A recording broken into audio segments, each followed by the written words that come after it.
stone deck. Women decked out in expensive dresses, wearing the obligatory uncomfortable shoes. Men dressed as store mannequins. The pilot helped her down from her seat. The second her heels hit the grass, a wave of unexpected anger crashed over her. The history, the broken promises, the lies. Ah, family.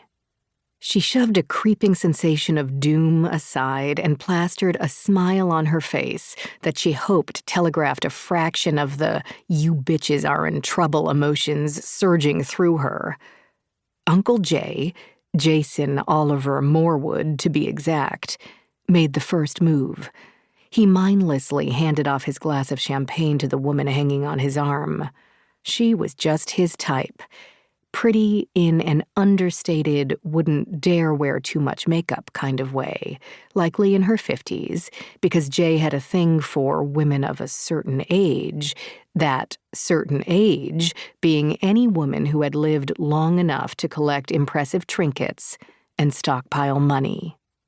"Jillian, how wonderful," he called out for all to hear as he closed the gap between them. He didn't touch her. Wise man. Uncle Jay. The warmth in her voice surprised even her. Lying might be fused into the Moorewood blood after all. Right. Well, you're here.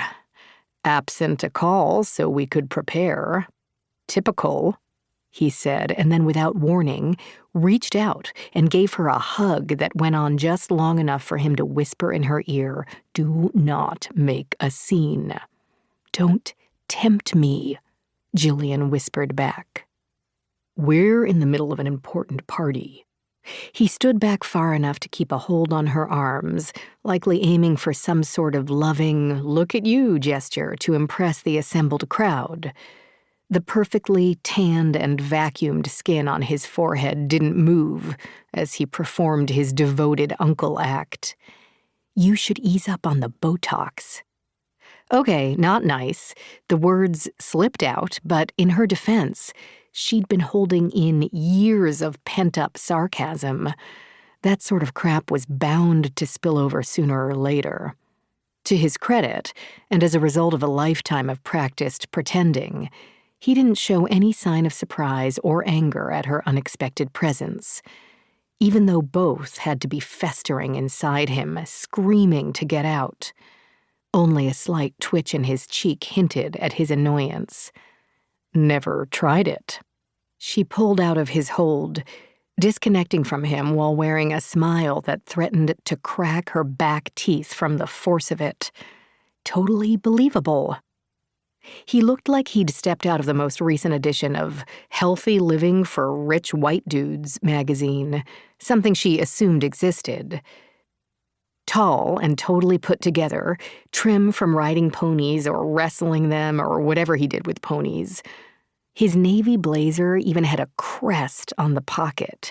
She'd bet he paid someone to create a fake family emblem and already had a story about being related to a regal landowner in England.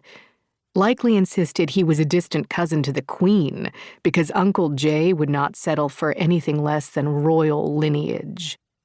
He had a story for every occasion. That's what he did. He made shit up. The whole family did. Sure, they dressed in linen and silk and threw on flashy hats when an event called for them. They gave a good show because a good grift required that sort of thing. Always on, but never genuine. That could be the family motto. Uncle Jay's gaze searched Jillian's face as if he expected to find an answer there for her sudden appearance. "No one warned you?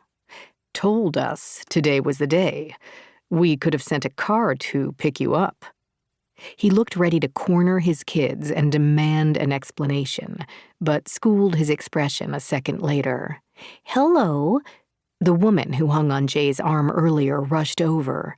"We weren't expecting more company." "We?" The other woman looked as put together close up as she did from a distance. Short, dark hair cut in the sort of bob that looked good on women with long necks and strong collarbones.